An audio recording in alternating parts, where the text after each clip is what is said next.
Harper Audio presents Vampire Most Wanted, an Argeneau novel by Lynsay Sands, performed by Bebe.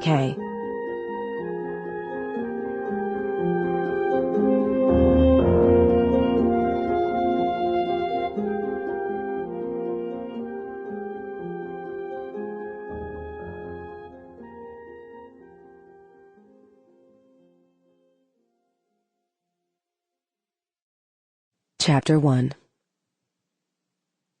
Divine saw her latest customer out, surprised to note that there was no one outside her door waiting for a reading. It was the first time that day that there was no line outside her RV. A glance at her watch explained why. It was dinner time. That was the only time she ever had a lull in customers. Right now, the food stalls would have ridiculously long lines as everyone at the fairgrounds converged on them in search of greasy treats to power the rest of the evening's rides and fun. Which meant she had a few minutes to catch her breath and relax a bit. She'd barely had the thought when she spotted a couple of women moving purposefully toward her trailer.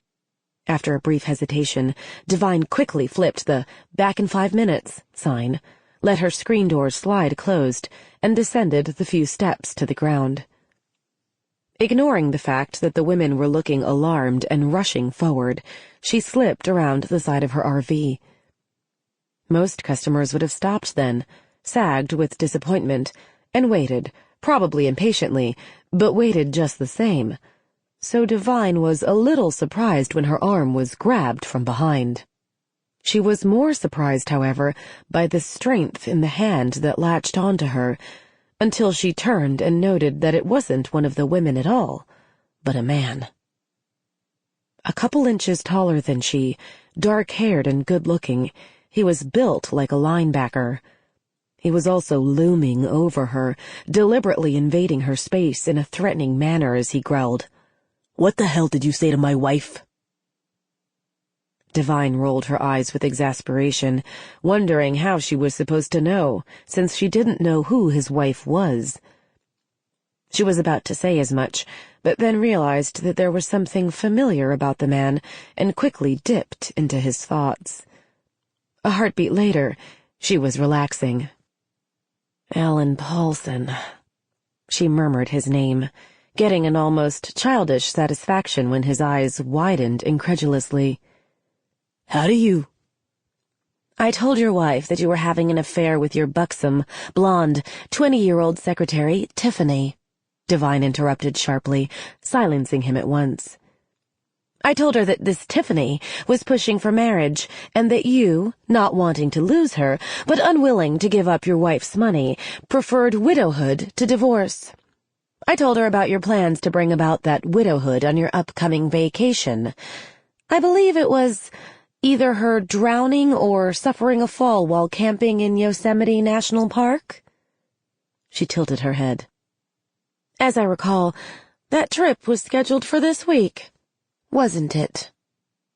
When his mouth dropped open and his hold on her arm eased, Divine added, "I'm guessing by the fact that you're here, rather than in Yosemite, that she listened to my advice to make an appointment with her lawyer the next morning to change her will, as well as remove you as the beneficiary on her life insurance." His hand dropped away, falling limply by his side. "No doubt she also listened to my advice and hired a private detective. I gather she sent him to get photographic proof of your infidelity at that cheap little motel you like to take your secretary to every day at lunchtime?" She slipped into his thoughts briefly, read the answer in the chaos there, and smiled with satisfaction. Not only had the wife done that, she'd then taken the proof straight to a good divorce lawyer. The woman was now safe, and on her way to being single again. After that, though, the woman had told her dear hubby that the fortune-teller at the carnival was the one who had given her the heads-up, and put her on this path, and it had been the best $20 she'd ever spent. Which was why Divine now had an irate, and soon-to-be-divorced, and Sample complete. Ready to continue?